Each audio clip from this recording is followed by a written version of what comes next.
और यही सदन है आदरणीय अध्यक्ष जी, जहां शकीकुर रहमान जी 93 की एज में भी सदन में अपना योगदान देते रहे, जबकि उनकी उम्र 93। और आदरणीय अध्यक्ष जी, ये भारत के लोकतंत्र की ताकत है कि 25 साल की उम्र की चंद्रमणि मुर्मू इस सदन की सदस्य बनी थी। सिर्फ 25 साल की उम्र की, सबसे छोटी उम्र की सदस्य बनी थी। आदरणीय अध्यक्ष महोदय, वाद विवाद, कटाक्ष, ये सब कुछ हम सब ने अनुभव किया है, हम सब ने इनिशिएट भी किया है, कोई बाकी नहीं है। लेकिन उसके बावजूद भी शायद जो परिवार भाव हम लोगों के बीच में रहा है, हमारे पहले की पीढ़ियों में भी रहा है, जो लोग प्रचार माध्यमों से हमारे यहाँ का रूप देखते हैं और बाहर निकलते ही हमारा जो अपनापन होता है, परिवार भाव होता है, वो एक अलग ही ऊंचाई पर ले जाता है। और ये भी इस सदन की ताकत है, एक परिवार भाव। और उसके साथ साथ हम कभी कड़वाहट पाल करके नहीं जाते हैं। हम उसी प्यार से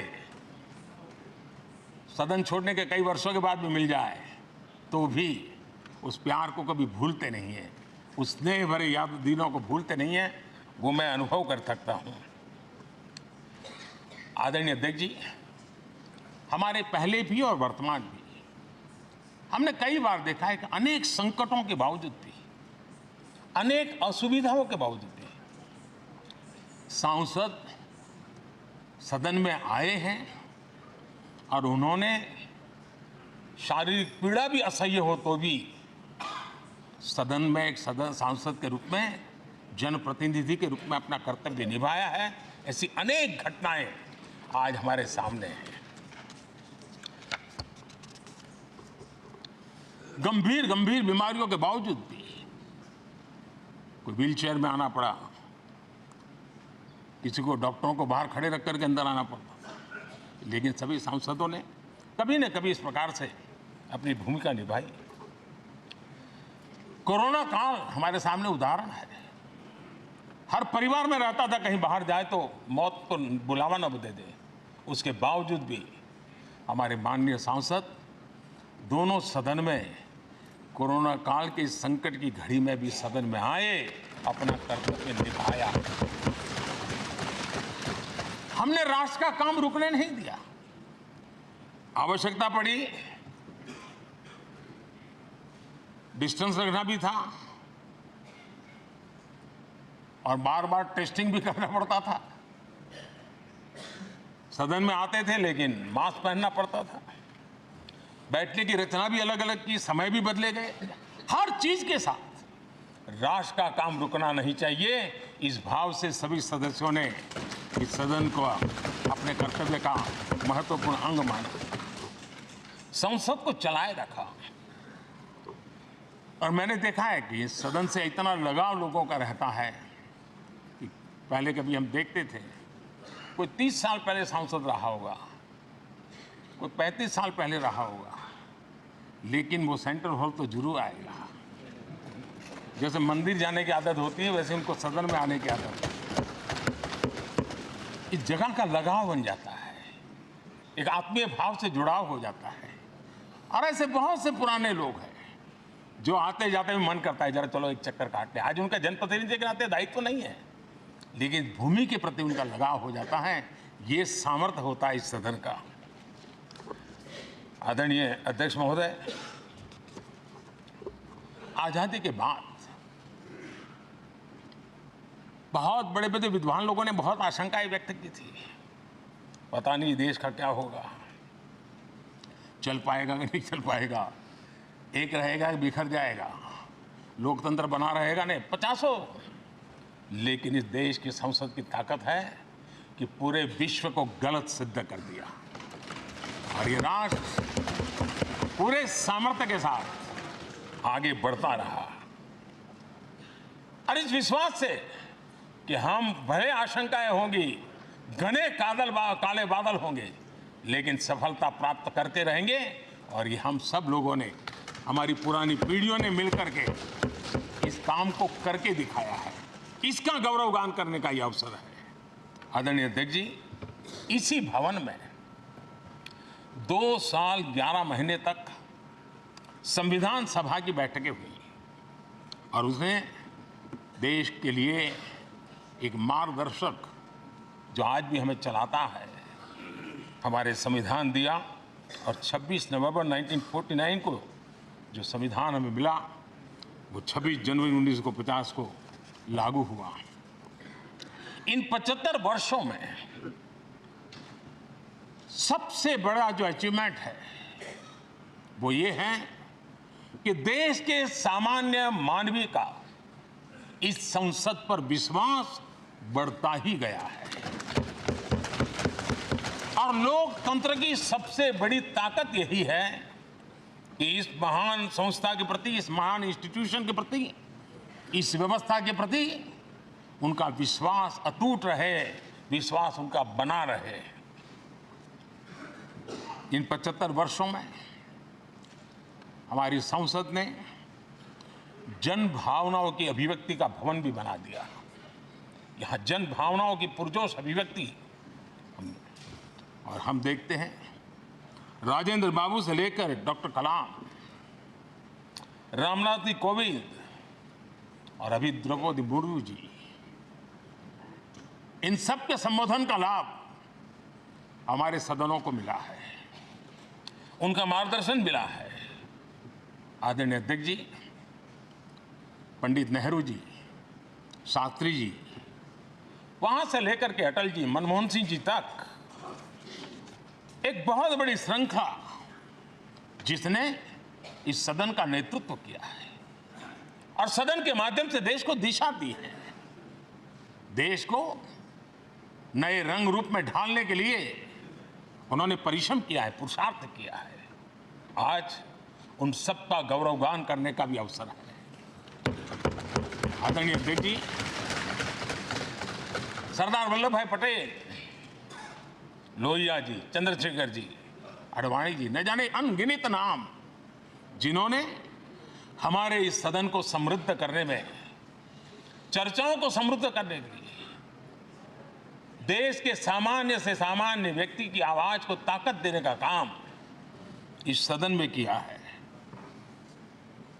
विश्व के भी अनेक राष्ट्राध्यक्षों ने हमारे इन सदनों को संबोधित करने का भी अवसर आए हैं और उनकी बातों में भी भारत के लोकतंत्र के प्रति आदर का भाव व्यक्त हुआ है। आदरणीय अध्यक्ष जी, उमंग उत्साह के पल के बीच भी कभी सदन की आंख से आंसू भी बहे। ये सदन दर्द से भर गया जब देश को 3 अपने प्रधानमंत्री उनको अपने कार्यकाल में ही खोने की नौबत आई, नेहरू जी, शास्त्री जी और इंदिरा जी। तब ये सदन अश्रुभीनी आंखों से उन्हें विदाई दे रहा था। आदरणीय अध्यक्ष जी, अनेक चुनौतियों के बावजूद भी हर स्पीकर ने, हर सभापति ने बेहतरीन तरीके से दोनों सदनों को सुचारू रूप से चलाया है और अपने कार्यकाल में उन्होंने जो निर्णय किए वो निर्णय मावलंकर जी से काल से शुरू हुए हो या सुमित्रा जी के कालखंड के हो या बिरला जी के, आज भी उन निर्णयों को रेफरेंस पॉइंट माना जाता है। ये काम हमारे करीब 17 स्पीकर और उसमें 2 हमारी महिला स्पीकर ने भी, और मावलंकर जी से लेकर के सुमित्रा ताई तक और बिरला जी का मार्गदर्शन आज भी हमें मिल रहा है। हर एक ने अपनी अपनी शैली रही है, लेकिन उन्होंने सबको साथ लेकर के नियमों कानूनों के बंधन में इस सदन को हमेशा ऊर्जावान बनाए रखा है। मैं आज उन सभी स्पीकर महोदय को भी आज वंदन करता हूं, अभिनंदन करता हूं। आदरणीय अध्यक्ष जी, ये सही है कि हम जनप्रतिनिधि अपनी अपनी भूमिका निभाते हैं, लेकिन सातत्यपूर्ण तरीके से हमारे बीच जो एक टोली बैठती है, उनकी भी कई पीढ़ियां बदल गई है। कभी कागज लेके दौड़ के आते हैं, उनका भी योगदान कम नहीं है। हमें कागज पत्र पहुंचाने के लिए दौड़ते हैं, सदन में कोई गलती ना हो जाए, उसके निर्णय में कोई गलत ना हो जाए, उसके लिए वो चौकन्ने रहते हैं। जो काम इनके द्वारा हुआ है, उसने भी सदन के क्वालिटी ऑफ गवर्नेंस में तेजी लाने में बहुत बड़ी मदद की है। मैं उन सभी साथियों का और इनके पूर्व में जो रहे हैं उनका भी हृदय से अभिनंदन करता हूं।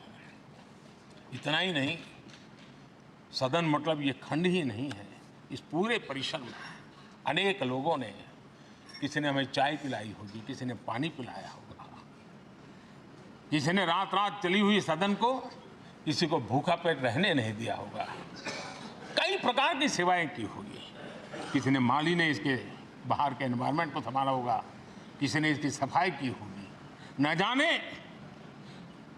कितने ही अनगिनत लोग होंगे जिन्होंने हम सब अच्छे ढंग से काम कर सके, और यहां जो काम हो वो काम देश को आगे बढ़ाने के लिए अधिक से अधिक तेजी से हो, उसके लिए जो माहौल बनाना, व्यवस्था बनाना, उसके लिए जिसने योगदान दिया है, मेरी तरफ से भी और इस सदन की तरफ से भी मैं उनका विशेष रूप से नमन करता हूं।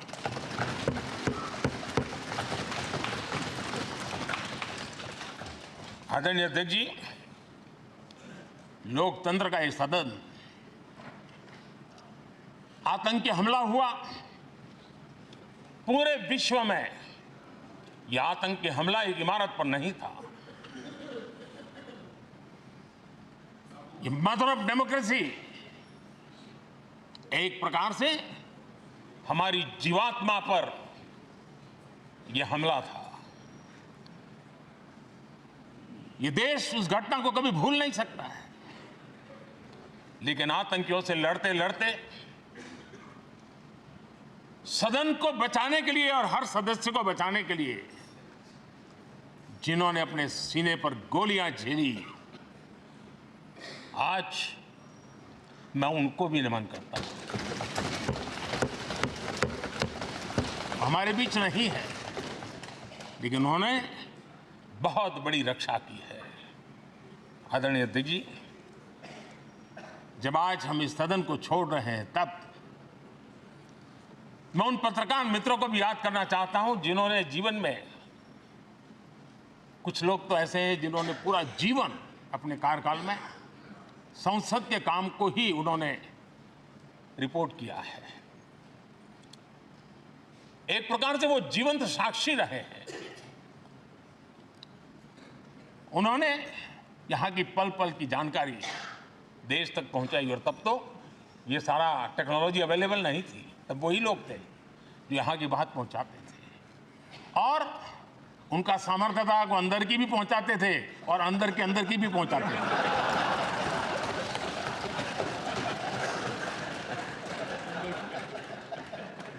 और मैंने देखा कि ऐसे पत्रकारिता जिन्होंने संसद को कवर किया, शायद उनके नाम जाने नहीं जाते होंगे, लेकिन इनके काम को कोई भूल नहीं सकता है। और खबरों को लिए नहीं, भारत की इस विकास यात्रा को संसद भवन से समझने के लिए उन्होंने अपनी शक्ति खपा दी थी। आज भी पुराने जो पत्रकार मित्र मिल जाते हैं और जिन्होंने कभी संसद को कवर किया हो, तो ऐसी अननोन चीजें बताते हैं जो उन्होंने अपनी आंखों से देखी होती, कान से सुनी होती है, जो अचरज करने वाली होती है। यानी एक प्रकार से जैसी ताकत यहाँ की दीवारों की रही है, वैसा ही दर्पण उनकी कलम में रहा है, और उस कलम ने देश के अंदर संसद के प्रति, संसद सदस्यों के प्रति एक अहोभाव का भाव जगाया है। मैं आज, कई पत्रकार बंधु होंगे जो रहे नहीं होंगे, लेकिन मेरे लिए जैसा ये सदन छोड़ना भावुक पल है, मैं पक्का मानता हूं इन पत्रकार बंधुओं के लिए भी ये सदन छोड़ना उतना ही भावुक पल होगा, क्योंकि इनका लगाव हमसे भी ज्यादा रहे हैं। कुछ तो पत्रकार ऐसे होंगे जो हम लोगों की टर्म से भी सब है, उन्होंने काम किया होगा। आज उनके उस महत्वपूर्ण लोकतंत्र की ताकत बनने के लिए, योगदान देने के लिए भी याद करने का अवसर है। आदरणीय अध्यक्ष जी, जब हम सदन के अंदर आते हैं, हमारे यहां नाद ब्रह्म की कल्पना है। हमारे शास्त्रों में माना गया है किसी एक स्थान पर अनेक बार एक ही लय में उच्चारण होता है तो वो तपोस्थली बन जाता है, उसके एक पॉजिटिव वाइब होते हैं। नाद की एक ताकत होती है जो स्थान को सिद्धि स्थान में परिवर्तित कर देती है। मैं मानता हूं ये सदन भी उस 7-7.5 हजार जनप्रतिनिधियों के द्वारा बार बार जो शब्द गूंजे हैं, जो वाणी यहां गूंजी है, उसने इस सदन में हम बैठकर आगे चर्चा करें या ना करें, लेकिन इसकी गूंज इसे तीर्थ क्षेत्र बना देती है।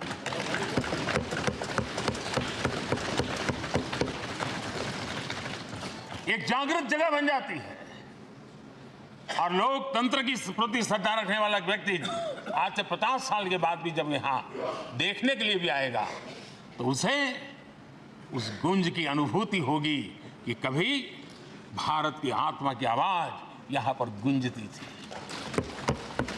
और इसलिए अध्यक्ष महोदय, ये वो सदन है जहां कभी भगत सिंह, बटुकेश्वर दत्त, उन्होंने अपनी वीरता सामर्थ्य से अंग्रेज सल्तनत को जगा दिया था बम का धमाका करके। वो बम की गूंज भी जो देश का भला चाहते हैं उनको कभी सोने नहीं देती। आदरणीय अध्यक्ष जी, ये वो सदन है जहां पंडित जी को इसलिए भी याद किएगा, अनेक बातों के लिए याद करेगा, लेकिन हम जरूर याद करेंगे इसी सदन में पंडित नेहरू का at the stroke of midnight की गूंज हम सबको प्रेरित करती रहेगी। और इसी सदन में अटल जी ने कहा था, वो शब्द आज भी गूंज रहे हैं इस सदन में, सरकारें आएगी जाएगी, पार्टियां बनेगी बिगड़ेगी, लेकिन ये देश रहना चाहिए।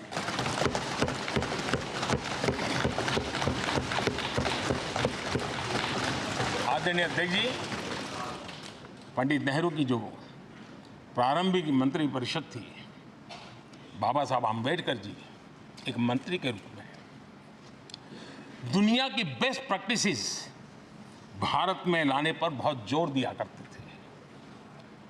फैक्ट्री कानून में अंतर्राष्ट्रीय सुझावों को शामिल करने पर बाबा साहब सर्वाधिक आग्रही रहे थे और उसका परिणाम आज देश को लाभ मिल रहा है। बाबा साहब आम्बेडकर ने देश को नेहरू जी की सरकार में वाटर पॉलिसी दी थी और उस वाटर पॉलिसी बनाने में बाबा साहब आम्बेडकर की बहुत बड़ी भूमिका रही थी। आदरणीय अध्यक्ष जी, हम ये जानते हैं कि भारत में बाबा साहब आम्बेडकर एक बात हमेशा कहते थे कि भारत में सामाजिक न्याय के लिए भारत का औद्योगिकरण होना बहुत जरूरी है, क्योंकि देश के दलित पिछड़ों के पास जमीन ही नहीं है, वो क्या करेगा? औद्योगिकरण होना चाहिए। और बाबा साहब इस बात को मान करके डॉक्टर श्यामा प्रसाद मुखर्जी जो पंडित नेहरू के मंत्री थे, उन्होंने इस देश में और पहले वाणिज्य मंत्री के रूप में और उद्योग मंत्री के रूप में उन्होंने इंडस्ट्री पॉलिसी इस देश में लाई थी। आज भी कितनी ही इंडस्ट्री पॉलिसी बने, लेकिन उसकी आत्मा वही होती है जो पहली सरकार के थी और उनका भी बहुत बड़ा अहम योगदान रहा था। आदरणीय अध्यक्ष जी, लाल बहादुर शास्त्री जी ने 65 के युद्ध में हमारे देश के जवानों में का हौसला बुलंद करना, उनके सामर्थ्य के लिए को पूरी तरह राष्ट्र में झोंक देने की प्रेरणा इसी सदन में से दी थी। लाल बहादुर शास्त्री का, और यहीं पर उन्होंने ग्रीन रिवॉल्यूशन के लिए एक मजबूत नींव लाल बहादुर शास्त्री जी ने रखी थी। आदरणीय अध्यक्ष जी, बांग्लादेश की मुक्ति का आंदोलन और उसका समर्थन भी इसी सदन ने इंदिरा गांधी के नेतृत्व में किया था। इसी सदन ने इमरजेंसी में लोकतंत्र पर होता हुआ हमला भी देखा था, और इसी सदन ने भारत के लोगों की ताकत को एहसास कराते हुए मजबूत लोकतंत्र की वापसी भी इसी सदन ने देखी थी। वो राष्ट्रीय संकल्प भी देखा था, ये सामर्थ्य भी देखा था। आदरणीय अध्यक्ष जी, ये सदन इस बात का हमेशा ऋणी रहेगा, क्योंकि इसी सदन में हमारे पूर्व प्रधानमंत्री चरण सिंह जी ने ग्रामीण मंत्रालय का गठन किया था, रूरल डेवलपमेंट मिनिस्ट्री। इसी सदन में मतदान की उम्र 21 से 18 करने का निर्णय हुआ था, और देश की युवा पीढ़ी को इसका योगदान देने के लिए प्रेरित किया गया, उत्साहित किया गया था। हमारे देश ने गठबंधनों की सरकारें देखी, पीपी सिंह जी हो, चंद्रशेखर जी, और बाद में एक सिलसिला चला। लंबे अरसे से एक दिशा में देश जा रहा था, आर्थिक नीतियों के बोझ तले देश दबा हुआ था, लेकिन नरसिम्हा राव की सरकार थी जिन्होंने हिम्मत के साथ पुरानी आर्थिक नीतियों को छोड़ करके नई राह पकड़ने का फैसला किया था, जिसके आज देश को परिणाम मिल रहे हैं। अटल बिहारी वाजपेयी जी का सरकार भी हमने इसी सदन ने देखी। सर्व शिक्षा अभियान देश में आज वो महत्वपूर्ण बन गया है। आदिवासी कार्यालय मंत्रालय अटल जी ने बनाया, नॉर्थ ईस्ट का मंत्रालय अटल जी ने बनाया, न्यूक्लियर ट्रेस भारत के सामर्थ्य का परिचायक बन गया। और इसी सदन में मनमोहन जी की सरकार कैश फॉर वोट को भी, उस कांड को भी सदन ने देखा है। आदरणीय अध्यक्ष जी, सबका साथ सबका विकास का मंत्र, अनेक ऐतिहासिक निर्णय, दशकों से लंबित विषय, उनका स्थायी समाधान भी इसी सदन में हुआ। आर्टिकल 370, ये सदन हमेशा हमेशा गर्व के साथ कहेगा, इस सदन के कारण one nation one tax, one nation one tax, GST का निर्णय भी इसी सदन ने किया। One rank one pension, OROP, ये भी इसी सदन ने देखा। गरीबों के लिए 10% आरक्षण कोई विवाद के बिना पहली बार देश में करने में सफल है। आदरणीय अध्यक्ष जी, भारत के लोकतंत्र में तमाम उतार चढ़ाव हमने देखे, और ये सदन लोकतंत्र की ताकत है, लोकतंत्र की ताकत की साक्षी है, जन विश्वास का एक केंद्र बिंदु रहा है। इस सदन की विशेषता देखिए, और दुनिया के लोगों को आज भी ऐतराज होता है, यह सदन है जिसमें कभी 4 सांसद वाली पार्टी सत्ता में होती थी और 100 सदस्य वाली पार्टी विपक्ष में बैठती थी। ये भी सामर्थ्य इस सदन के लोकतंत्र की ताकत का परिचय कराता है। और यही सदन है जिसमें एक वोट से अटल जी की सरकार गई थी और लोकतंत्र की गरिमा को बढ़ाया था। ये भी इसी सदन में हुआ। आज अनेक छोटी छोटी रीजनल पार्टियों का प्रतिनिधित्व हमारे देश की विविधता को, हमारे देश के एस्पिरेशंस का एक प्रकार से वो आकर्षक केंद्र बिंदु बना है। आदरणीय अध्यक्ष जी, इस देश में 2 प्रधानमंत्री ऐसे रहे, मोरारजी भाई, वीपी सिंह। एक प्रकार से कांग्रेस में जीवन खपाया था, लेकिन एंटी कांग्रेस गवर्नमेंट का नेतृत्व कर रहे थे। ये भी इसकी विशेषता थी। और हमारे नरसिम्हा राव जी, वो तो बिस्तरा गोल करके घर जाने की तैयारी कर रहे थे, निवृत्ति की घोषणा कर चुके थे, लेकिन यही लोकतंत्र की ताकत देखिए, सदन की ताकत देखिए, वो प्रधानमंत्री के रूप में 5 साल हमारी सेवा कर रहे।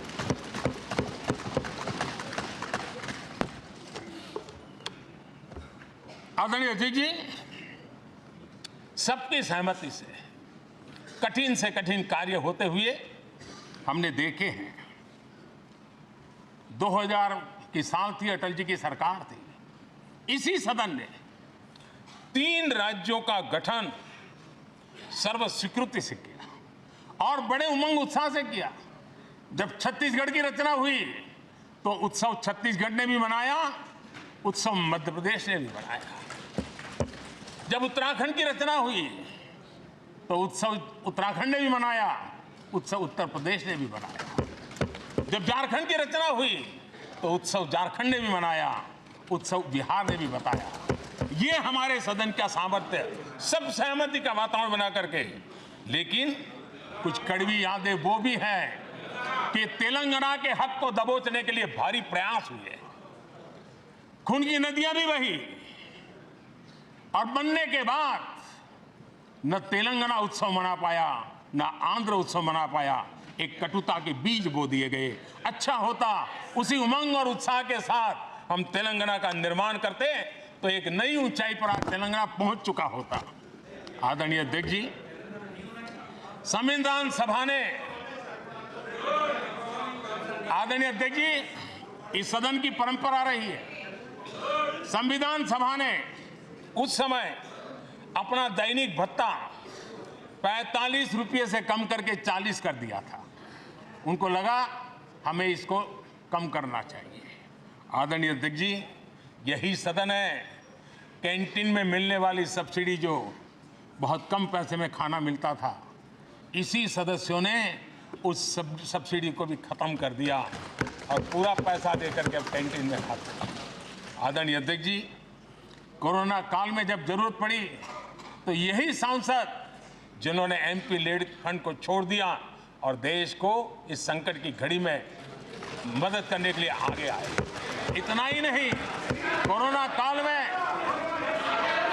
काल में इसी सदन के सांसदों ने अपने तनख्वाह में 30% कटौती की और उन्होंने देश के सामने आए हुए संकट में अपनी बहुत बड़ी जिम्मेवारी निभाई। आदरणीय अध्यक्ष जी, हम गर्व से कह सकते हैं, ये सदन में बैठे हुए लोग भी कह सकते हैं, हमारे पूर्वज जो सदन में बैठे थे वो भी कह सकते हैं कि हम ही लोग हैं जिन्होंने हम पर डिसिप्लिन लाने के लिए हमारे यहाँ जनप्रतिनिधित्व कानून में समय समय पर कठोरता बरती। नियम हमने ही लादे, हमने ही तय किया कि नहीं, जनप्रतिनिधि के जीवन में ये नहीं हो सकता। मैं मानता हूं ये जीवंत लोकतंत्र का बहुत बड़ा उदाहरण है और ये सदन ने दिया है, यही माननीय सांसदों ने दिया है और हमारी पुरानी पीढ़ी के सांसदों ने दिया है। और मैं मानता हूं कि कभी कभी उन चीजों को भी याद करना चाहिए। आदरणीय अध्यक्ष जी, हम जो वर्तमान सांसद हैं उनके लिए तो ये विशेष सौभाग्य का अवसर है। सौभाग्य का अवसर इसलिए है कि हमें इतिहास और भविष्य दोनों की कड़ी बनने का अवसर मिला है।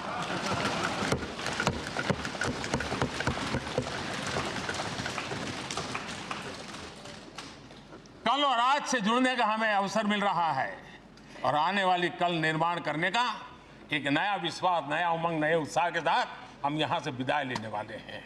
आदरणीय अध्यक्ष महोदय, आज का दिवस सिर्फ और सिर्फ इस सदन के सभी 7,500 जनप्रतिनिधि रह चुके हैं उनके गौरवगान का पल है। इन दीवारों से हमने जो प्रेरणा पाई है, जो नया विश्वास पाया है, उसको लेकर जाने का है। बहुत सी बातें ऐसी थी जो सदन में हर किसी की ताली की हकदार थी, लेकिन शायद राजनीति उसमें भी आड़े आ रही है। नेहरू जी के योगदान का गौरवगान अगर इस सदन में होता है, कौन सदस्य होगा जिसको ताली बजाने का मन न कर जाए। लेकिन उसके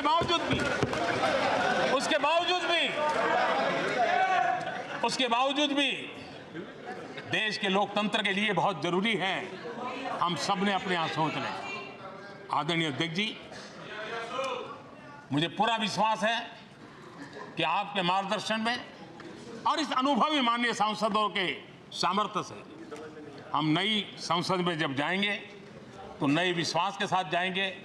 मैं फिर एक बार, आज पूरा दिवस आपने इन पुरानी स्मृतियों को ताज़ा करने के लिए दिया, एक अच्छे वातावरण में सबको याद करने का मौका दिया। इसके लिए मैं आप सबका आपका हृदय से आभार व्यक्त करता हूं और मैं सभी सदस्यों से आग्रह करूंगा कि अपने जीवन की ऐसी मधुर यादों को यहां हम जरूर व्यक्त करें, ताकि देश तक पहुंचे कि सचमुच में ये हमारा सदन, ये हमारे जनप्रतिनिधियों की गतिविधि सच्चे अर्थ में देश को समर्पित है। इसका भाव लोगों के तक पहुंचे, इसी एक अपेक्षा के साथ मैं फिर एक बार इस धरती को प्रणाम करता हूं, इस सदन को प्रणाम करता हूं, भारत के मंदिरों से बनी हुई हर एक दीवार के हर एक ईंटे को प्रणाम करता हूं और पिछले 75 साल में भारत के लोकतंत्र को नया सामर्थ्य शक्ति देने वाले हर गुंज को, उस नाद ब्रह्म को नमन करते हुए मेरी वाणी को विराम कर देता हूं। बहुत बहुत धन्यवाद। माननीय सदस्यगण, माननीय प्रधानमंत्री जी ने इस सदन की सीख, अनुभव, यहाँ की प्रेरणा, यहाँ की गूंज के बारे में व्यक्त किया है। मैं ये अपेक्षा करूँगा कि आज का दिन इसी तरीके से सकारात्मक वातावरण में हम चर्चा करें, सकारात्मक विषय रखें और जो कुछ भी यहाँ से सीखा है, हमारे पूर्वजों ने जो कुछ भी इस देश को, लोकतंत्र को दिया है, उसके बारे में सकारात्मक विचार रखें। आप सभी को बहुत बहुत धन्यवाद।